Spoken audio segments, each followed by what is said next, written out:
Time is running out for senators, meantime, to hash out a deal to fund the DHS. Listen to what Pennsylvania Senator John Fetterman had to say. I absolutely would expect that it's going to shut down. I know that the Democrats, we provided, I think it was 10 kinds of basic things. And then the Republican pushed back quickly, saying that that's like a Christmas wish list and that they're non-starters. I truly don't know what specifically are the Democrats' red lines, that it has to be certainly not going to get all 10. But now, if I had to say now, they would probably expect that there is going to be a shutdown. Not very optimistic, apparently. Congressman Carlos Gimenez, Republican from Florida, joins me now. Congressman, are you confident that this can be sorted out by the end of the week, unlike Mr. Fetterman there? No, I kind of share his views. It may not be sorted out by the end of the week. Look, it was supposed to be with the president and Schumer were supposed to iron this out, and we haven't heard anything from the president. And so hopefully the two can iron it out. But if not, then we'll have a partial government shutdown. 94% of the government is already funded. We're talking about 6% that will shut down. Unfortunately, that 6% includes TSA, Coast Guard, et cetera, and FEMA. Yes. Some of those folks are going to have to work anyway because they're critical. So that won't shut down. And so, but they're not going to get paid. And that's not right for these people to go ahead and work and not get paid. Agreed. Got to get to this one, Congressman. You were supposed to meet with Mexican President Claudia Sheinbaum, but she canceled on you and your congressional delegation once you arrived in Mexico. What the heck's going on? Do you know why she canceled?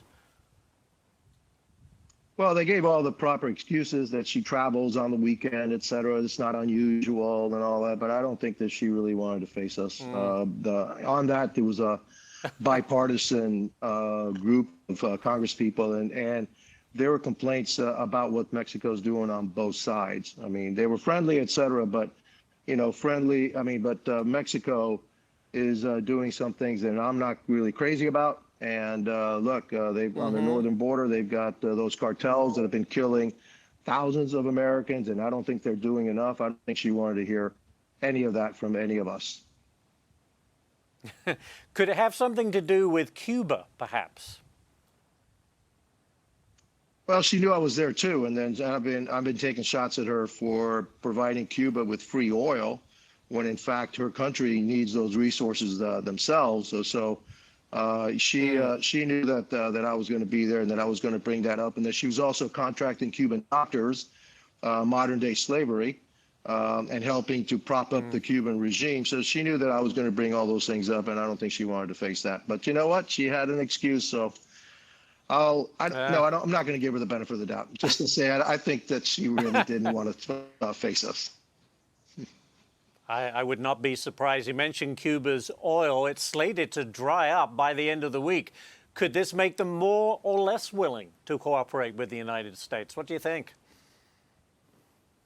I think it's a time to put maximum pressure on the regime. The regime needs to go. 65 years, this oppressive regime that has denied its people the right to self-governance, no free elections, no democracy, no freedom of expression, political prisoners. Anytime anybody goes out and demonstrates, they get beat and put in jail. And so it's time for this regime to go. The regime is what's caused the humanitarian crisis in Cuba. If they really love the Cuban people, they'd leave. Yeah. Very good. We'll have to leave it there. Congressman Carlos Gimenez, thank you, sir, for joining us on this Monday morning.